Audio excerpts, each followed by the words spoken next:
High বন্ধুরা, তোমরা সবাই কেমন আছো? আশা করি তোমরা সবাই খুব খুব ভালো আছো, সুস্থ আছো। আর আমিও ভালো আছি, সুস্থ আছি। তো আজকের ভিডিওটা কিন্তু আমি বাড়ি থেকে শুরু করছি না। আজকের ভিডিওটা আমি শুরু করছি কোথা থেকে, দেখতেই পাচ্ছ ট্রেনে উঠেছি। তো ট্রেন থেকে ভিডিওটা শুরু। তো তার আগে একটা কথা বলে দিই, কারণ আমার এই ভিডিওটা কিন্তু আজকের না, অনেক কদিন হয়ে গেছে ভিডিওটা, ঠিক আছে? আমি বাবার বাড়ি থেকে আসার পথে ভিডিওটা করেছিলাম।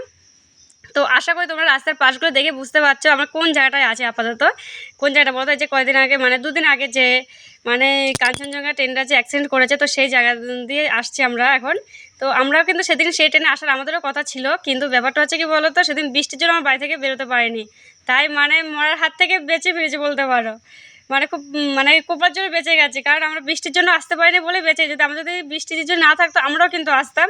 আর আসলে আমাদের অবস্থাতে কী হতো ভগবানই জানে একমাত্র। তো দেখো রাস্তার দুই পাশে কিন্তু দেখো এত মানে গাড়ির বইগুলো মানে ভেঙে চুরে পড়ে আছে দুই পাশে। তো এটা কিন্তু এক পাশের মানে দৃশ্যটা উঠানো হয়েছে, ঠিক আছে? আরেক পাশে তো উঠানো হয়নি। তো যাই হোক, তো কী বলবো আর, মানে কি মানে বলার ভাষা খুঁজে পাচ্ছি না। মানে এত ইয়ে করে যে আসলাম বাড়িতে। আর মানে কি বলো, ট্রেনটা তো বন্ধ ছিল, আমরা যেদিন মানে সেদিন তো আসিনি। যাই হোক, বৃষ্টিতে আসতে পারিনি, তারপরের দিনও আসতে পারিনি, তারপরের দিনও মানে লাইন ক্লিয়ার হয়নি। তারপরের দিন এসেছিলাম আমরা বাড়িতে। তারপরের দিন এসে দেখো এখন অবধি মানে সবগুলো ঠিকঠাক করা হয়নি। নিয়ে আসলাম। তো তোমাদেরকে অবশ্যই দেখানো হয়নি, কারণ ট্রেনে কোনো ভিডিও করা হয়নি, কারণ খুব কষ্ট করে এসেছি। অনেক কি বলবো, যেমনি মাথা বাজে তেমনি বই পাচ্ছে। তো মানে তেমনি খুব শরীরটা খুব খারাপ ছিল, কোনো ভিডিও করতে পারিনি। তা ট্রেন থেকে একটা বোন নামবে, তো ওর সাথে একটা বাচ্চাও ছিল। তো আমার বলতে বলছে, দাদা ভাই আমাকে একটু ব্যাগটা একটু নামিয়ে দেবে স্টেশনে। তাই বলছি তোমার ব্যাগে কি আছে গো? বলছে জাম আছে। তো আমার জাম খেতে খুব ভালোবাসি, তাই আমি আমার বোনের দিকে তাকিয়ে আমার হাসছি। ও আমার দিকে থেকে হাসতে, ওটা বলছে কি জাম খাবে, দেবো? তো আমি বলছি তাহলে দাও অল্প কটা। তো অল্প কটা বলছে, তো উনি এতটা মতো জাম দিয়েছে, অনেক কটাই জাম দিয়েছে। আগে ঠোঙা বলছে ঠোঙা নাও। তো আমার মাসের ব্যাগ থেকে একটা মানে খালি একটা জামা কাপড় ব্যাগ মানে প্যাকেট ছিল, তো ওই প্যাকেটটা নিয়েছি। তো মানে প্রায় এতটা জাম দিয়েছে, তো মাসিকে এই কটা মতো দিয়েছি। আর সব জাম আমি বাড়িতে নিয়ে এসেছি, ঠিক আছে? তারপর সেই জামগুলো এখন মেখে খাবো। মানে যতক্ষণ না খাচ্ছি না শান্তি হচ্ছে না, ভাত খেয়েও না তৃপ্তি হচ্ছে না, মানে জামগুলো খাওয়ার জন্য শুধু। কালকে রাতেই ভেবেছি কালকে রাতেই এসে জামগুলো মাখা করে খাবো, কিন্তু আমার বকাইছে আমার খাইনি, এবার ভাতটা খেয়ে ঘুমিয়ে পড়েছি। এখন সকালবেলা আমি ভাতটা খেয়ে এখন এগুলো খাবে। আমি কিন্তু এখানে নুনও দিয়েছি, আবার লঙ্কার গুঁড়ো দিয়েছি, আমি একটু শুকনো লঙ্কা দেবো, একটু লেবুর রসও দিয়েছি। কারণ যে ছেলেকে এখানে দিয়েছি, ছেলেটা দেখো শুধু নুন আর লেবু রস দিয়ে রেখে দিয়েছি, কারণ ওগুলো লঙ্কা খায় না। জামটা মেখে তারপর খাবো, দেখি কেমন লাগে। জামটা কিন্তু খুব ভালো জায়গা মতো, মানে ভীষণ বড় বড় জামগুলো, খুব বড়। ভাবছি জামগুলো না খেয়ে না দেখি মানে বীজগুলো ফেলো, দেখি গাছ হতে গেলে, যদি গাছ হতে খুব ভালো হবে।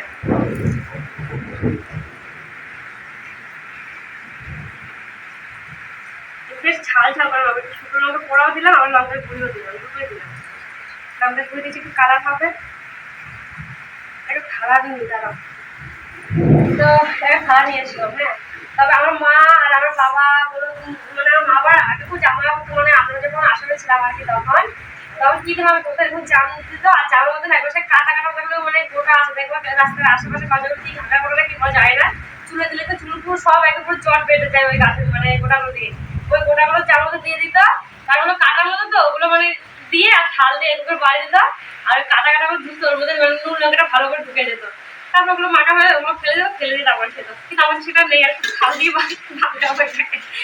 দেখি হয় কিনা, পারি কিনা সেরকম।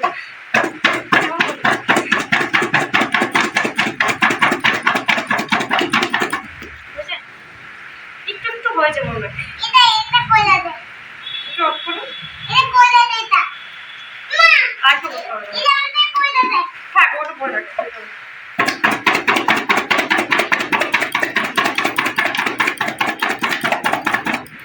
থাক, আর বই না, হয়ে গেছে, অনেকটাই হয়েছে। দেখো দেখো হাত ধরে মাখতে হয়, জাম লাগে।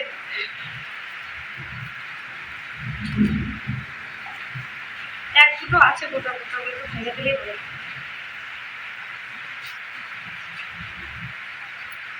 কেমন টেস্ট হয়েছে, টেস্ট তো ভালোই হয়েছে। ঝাল ঝাল খেয়ে দেখুন, একটু কম।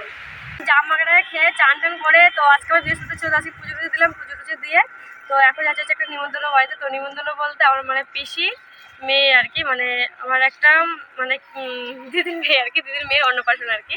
তো অন্নপ্রাশনে যাচ্ছি। তো ভেবেছিলাম মানে বাজার গেছিলাম, বাজার থেকে এখানে একটা কাঁচের থালা নিয়ে এসেছি। তো ভেবেছিলাম একটা জামা নেবো, কিন্তু ভাবলাম জামা তো অনেকই দেয়, মানে কি বলতো বাচ্চাদের জামা কিন্তু অনেক জামা হয়ে যায়। এবার থালা কিন্তু অনেকে দেয় না, থালা কিন্তু খুব কম লোকে দেয়। তো আমি ভাবলাম তাহলে একটা থালায় দিয়েও ভাত খাবে বড় হয়ে। তো সেটা যে একটা কাঁচের থালা নিয়েছি, কিন্তু থালাটা আমি তোমাদেরকে খুলে দেখালাম না, কেন তো খুলে না কাঁচের থালাটা আমি প্যাকিং করতে পারবো না গো। একটু হয়তো তোমাদেরকে দেখিয়ে দিই, এই যে কাঁচের থালাটা এই যে এরকম সুন্দর আছে, একেবারে খারাপ নেই, সুন্দর, আমার পছন্দের থালাটা খুব। তো যাই হোক, তো এখন থালাটা নিয়েছি, তো এখন যাবো হচ্ছে ওদের বাড়িতে।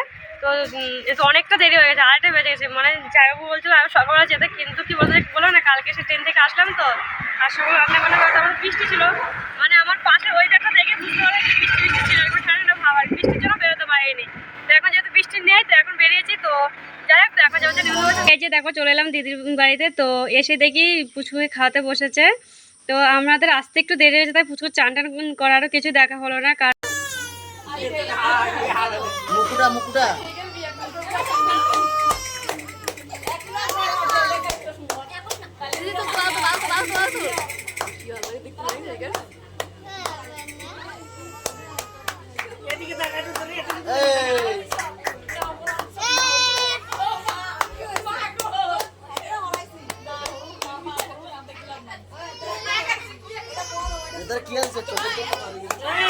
তারপরে পুচকুর অনুষ্ঠানের সাথে দেখার পর তারপর এখানে দেখো খেতে বসেছি। তো যাই হোক বন্ধুরা, আজকে ভিডিও এই পর্যন্ত। যদি ভালো লাগে থাকে অবশ্যই লাইক শেয়ার সাবস্ক্রাইব করে দেবে। দেখা হচ্ছে একটা নেক্সট ভিডিওতে।